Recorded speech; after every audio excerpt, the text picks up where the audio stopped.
The following is a listener-supported ministry from the Grace Evangelical Society. Hi there. Hope your day is pleasant. Thank you for joining us here on Grace in Focus from the Grace Evangelical Society. Do you like the theological study of eschatology, the study of last things? If you do, you're in for a treat today, as Bob Wilkin and Ken Yates will preview Daniel's prophecy of the 70 weeks and answer a question concerning a possible short time gap between the rapture and the beginning of the Tribulation Period. They'll also say something about the purpose and the role of the 144,000 sealed Jews of Revelation chapter 7. There's a lot to think about here, so get ready. Toward the end of the broadcast, I'll talk about our website, faithalone.org. We'll mention some things that are available there. I hope you'll stay with us. Now for today's discussion, here are Bob and Ken. Well, hey peeps, I'm here again with Ken. And Ken, are you ready for a tough eschatological question? It's not the end of the world. Go ahead. Oh, you just stole my thunder for the joke. I got a cartoon on the wall. Have you seen that one? I read it. That's where I got it from. Yeah, because I wouldn't come on that. The husband is a seminary student, and he says to his wife, I hate to say this, but I just can't get eschatology. And she said, don't worry about it, honey. It's not the end of the world. All right, this is a guy named Tom. And he says, what is the exegetical basis for two things?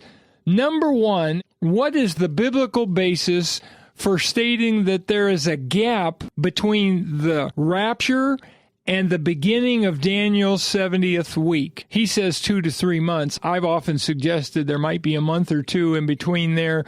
I suppose it could be 3 months. But first of all, what is Daniel's 70th week? What scripture is that?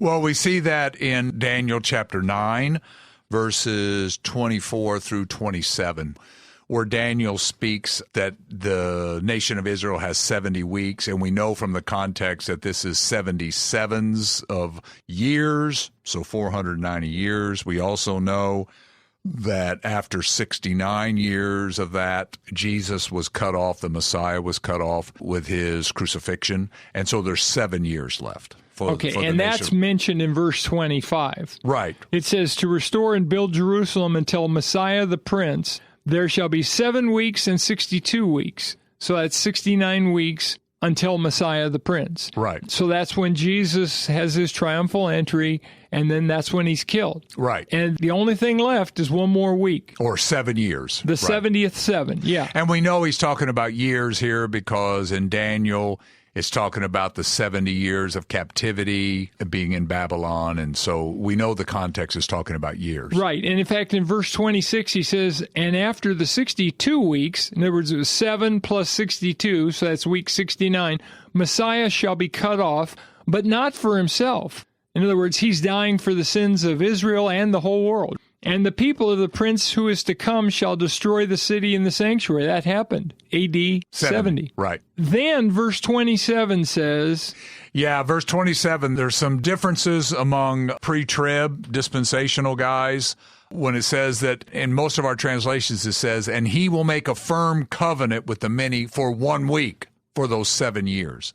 So the question is it he will make a covenant or they will make a covenant? For those who are familiar with Zane Hodges' writing, he translates that they will make a covenant. So he suggests this is what, the revived Roman Empire? Yeah. His view was that the man of sin, the guy most people call the Antichrist, will be a man from the Middle East, and they are the Western nations of the revived Roman Empire. And at the beginning of the tribulation, they, and not the man of sin, but they, these nations, will make a covenant with Israel. Now, most dispensationalists, pre-trib folks, believe it is he's going to make it. But for this question, it really doesn't matter. It really doesn't. When I graduated from Dallas Seminary as a dispensationalist, I believed that the rapture would occur and the tribulation would begin simultaneously. At that second, right. Right. But about 10 years ago, I was in the pre-trib study group here in Dallas. Tommy Ice heads it up. I'm a member of the pre-trib study group. And one of the speakers said, we all know that there's going to be some sort of a gap between the rapture and the beginning of the tribulation because the signing of the covenant almost certainly can't take place at the very moment of the rapture because the person who's the man of sin, he was saying, the person who signs the covenant is going to be hidden until after the rapture. And so if there was going to be this covenant signed, it would be worldwide news. And before it was signed, there would be rumors of it, certainly. So they said there's going to be a gap, and they suggested the gap would probably be like a month or two. Part of the reason they suggested is later in Daniel, chapter 12, verses 11 and 12. And it says that there shall be 1,290 days. Well, 1,260 days is 3.5 years. 1,290 days is 3.5 years and 30 days. So there's an extra 30 days after the tribulation ends. And then verse 12 says, blessed is he who waits and comes to 1,335 days. So an extra 45 days, more days. Or 75 total. Right. So roughly 2.5 months. Right. So basically what they were saying is if there's going to be some sort of a gap between the end of the tribulation and the beginning of the millennium, it makes a certain amount of sense with symmetry that there would be some sort of a gap between 30 and 75 days on the front end. And by the way, people have suggested that during those 30 to 75 days, there would be things like the judgment seat of Christ, although many people think it occurs during the tribulation. I happen to think it occurs after the tribulation on earth. And also there has to be the judgment of the sheep and the goats, right? Matthew 25, 31 to 46, the judgment of all the Gentiles who survive the tribulation. That'll occur during that time period. And there's also some initial cleanup that takes place. After the Battle of Armageddon? Right. Right. So in answer to Tom's first question, I would say we can't prove it. But let me throw out one other thing, Tom.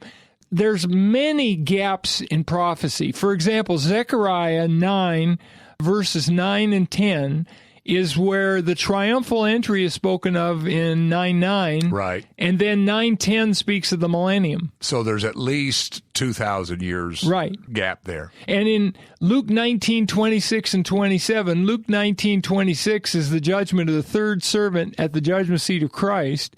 And then verse 27, it says, but bring here those enemies of mine who didn't want me to reign over them and slay them in my presence. That's 1,000 years. Yeah. That's 1,000 years later at the great white throne judgment. So there's lots of gaps. And yes, Tom's right. There's no statement in Daniel 9:24 to 27 that there's a gap before the 70th week. But there is begins. one that says there'll be a gap at the end of 75 days. Right. And part of the issue here is, as Bob has touched on, is there going to be a warning of the rapture? And with this gap, there won't be. Right. There's no warning. Right. Now, the second question is this.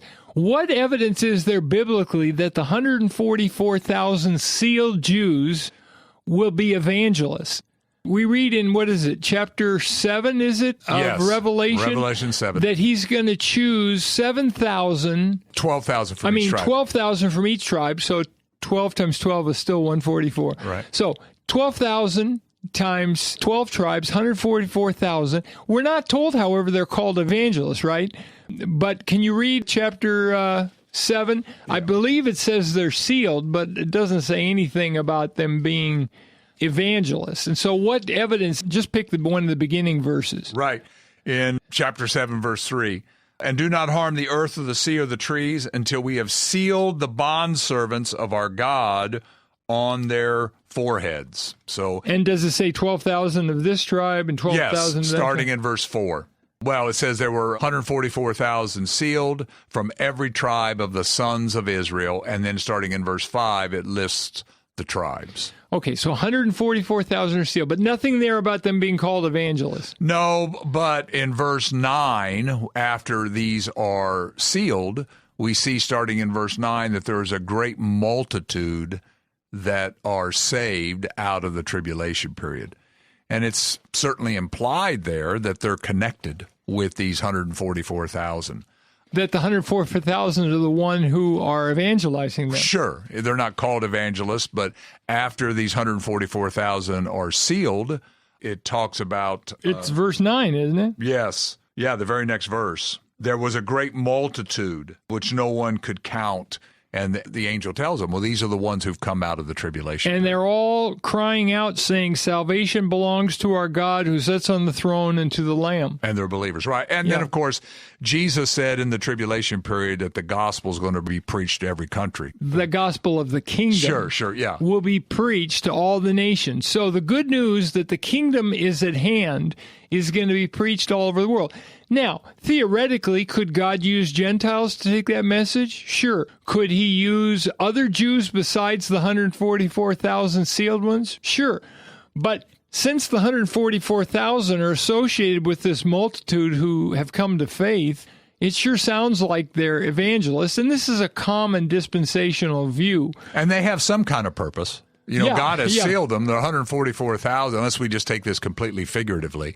But I'm taking it very literally here. Oh, I am too. And not only that, you and I both suggested, as we were talking about this, that these people may well have the ability to speak in languages they've never learned. Yes. So it's even better than the gift of tongues, because the gift of tongues is where you could speak a language you didn't know, but you also didn't understand. So somebody else would have to interpret. But in this case, I think these 144,000 Jews will be like people at Babel that will be given a new language, just given to them. Sure. But unlike Babel, God's not going to take away their original language, which is what happened at Babel, right? Sure. And by the way, Adam and Eve, how long did it take them to learn to speak? I think a nanosecond. How about their vocabulary? They created with vocabulary, right? Sure. Created with language. They didn't have to learn any of that. So I would expect there's going to be, and by the way, the two witnesses in Revelation, they're going to be doing a lot of the miracles that Moses and Elijah did. Oh, yeah. Many similarities. So, Tom, thank you for your two questions. But we would say there's plenty of biblical evidence to suggest there's going to be some sort of a gap between the beginning of the tribulation and the rapture. The rapture in the beginning. Right. And then secondly, that the 144,000 sealed Jews are going to be evangelists. All right. Well, thank you, and keep grace in focus. Thank you, gentlemen, for that great discussion. Did you miss an episode of Grace in Focus that you really wanted to hear? Just come to faithalone.org. That's faithalone.org. We have all our past episodes right there on the site. In addition, we have all kinds of free resources available for you. It's all designed to help you mature and grow in your understanding of Scripture. So come visit us at faithalone.org. That's faithalone.org. On this program, we keep our requests for financial partners to a minimum. But if you are interested in becoming a financial partner with Grace in Focus, you can find out how to do that at faithalone.org. Our team is really great about answering questions, comments, and feedback. If you've got some, we hope to hear from you. Let me give you our email address so you can do just that. It's radio@faithalone.org. That's radio@faithalone.org.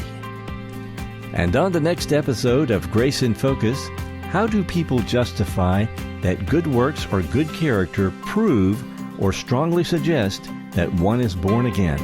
What do you think about that question? Join us tomorrow. We'll talk about it. This is the Grace Evangelical Society. Until next time, let's keep grace in focus. The proceeding has been a listener-supported ministry from the Grace Evangelical Society.